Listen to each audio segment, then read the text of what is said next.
Hello, welcome to my ADI Part 3 series where I get all the answers about the tests from an ex-ADI enforcement officer, the people who will conduct your Part 2, Part 3 and standards check tests.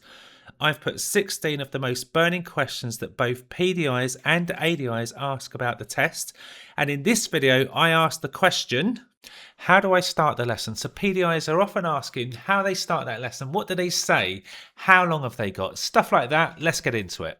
Yeah, so I get asked a lot from instructors doing Part 3 standards checks.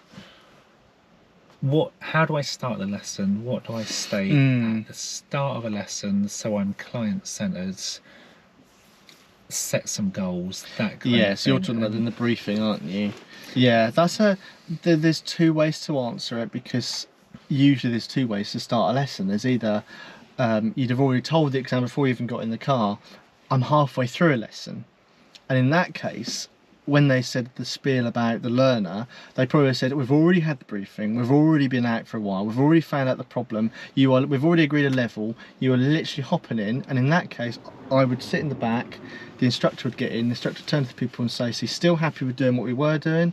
Any follow-up questions? Now I've got Brad in the car. No.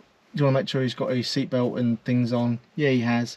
Right, well, let's get back out there then. And that's all you need to do. So you're midway through a lesson, just continuing on. Yeah, and that's a really good way of saving yourself a lot of time, because everything in the test is to do with evidence. So if you've said to me, we've already had the briefing, I've already found out the why we're doing this, I've already found out the needs and the goals, I've adjusted accordingly, then you've saved yourself all that aggravation of doing it in the briefing under pressure.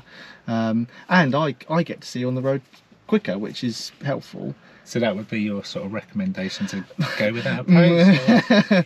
It would be if that's what the client could handle and that's what suited them. If it was, say you were going to do roundabouts, but on the way over the person started to have a bit of problem with the clutch control, that sort of came back as a problem that, maybe came back in again. It's quite often the case that I'd meet the instructor outside of the car, tell me a bit about your student. They'd say, well, we were doing roundabouts, the pupil's part trained, blah blah blah. On the way over, we've just suddenly had this problem with clutch. I haven't actually had time to really talk to them about it. We said we'd pull over, but this was the first opportunity to pull over, so we're going to start with that and see where that takes us. That's fine, that's quite natural. So now when we get in the car, it's probably going to be a full briefing style on probably, okay, so on the way over here we've had problems with the clutch. Why do you think that's now come back in? Where do you notice it happening? Do you notice it happening only when it's busy, or does it happen when it's quiet? Because that question tells us if it's actually a problem with the clutch or if it's a problem with the mind thinking about too many things. Which is quite often the case in Part 3s. So that's a really in that scenario, critical question. You'd ask things like that, then say, right, so I think that probably we need to, in order to do the goal of roundabouts, we need to solve this first. So let's maybe, and you do that through open question technique, and then you would sort of agree at sort of a mini goal of that before we then return to the original subject. If you get time, you'd agree a level, and then off you go. Just try and keep it really simple. I've seen so many instructors, they get a huge big book out and things, and I just think that it's making it complicated for everyone. It's hard for me to understand what's going on, probably bombarding the learner.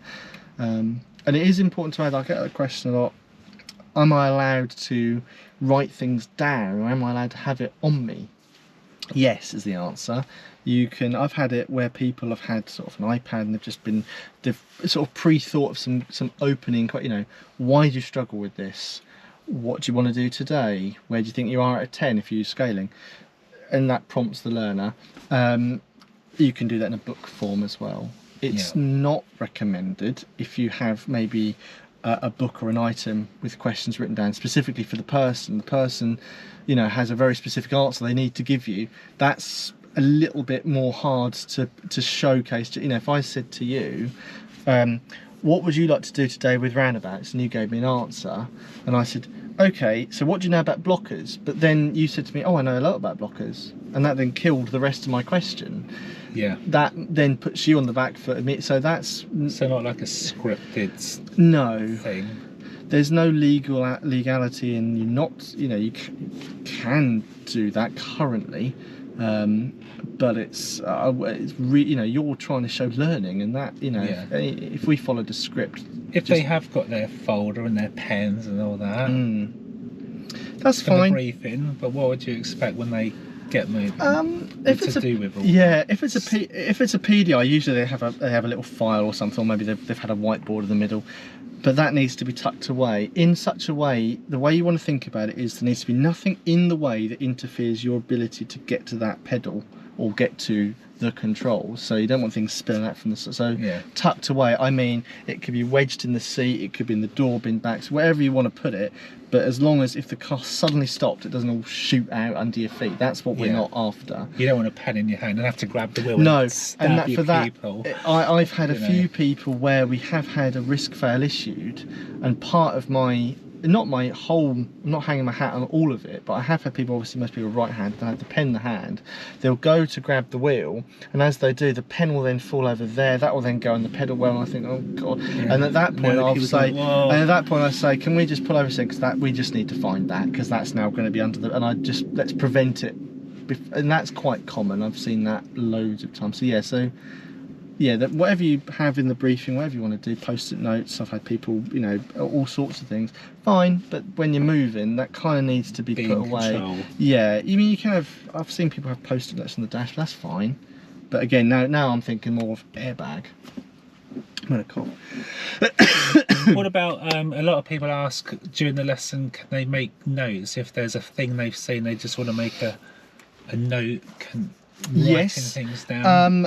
That's where probably I'd recommend that you probably keep your, I mean, if it was, this is me personally, I'd keep my door bin empty. I'd have a little, you know, police style fold over notebook thing with a little pen at the side of it already clicked on, so that I could literally watch you do something. I could think, well, I need to come back to that. I could very quickly just write out, right, Howard did this, click, and then back in the thing, and then carry on.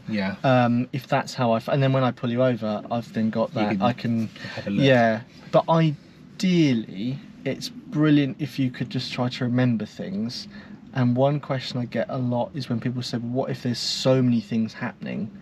Well, then when you pull the person over, instead of going through each individual one, just simply think, what is the cause for all of those? You know, okay, so he mounted the curb, he got in the wrong lane at the junction, and he came out of position on the roundabout. Well, all of those to do with steering, aren't they, where you put the car. So instead of talking about each individual thing, you just say, overall, there was a problem with steering there, wasn't there? You don't need to go over all of it.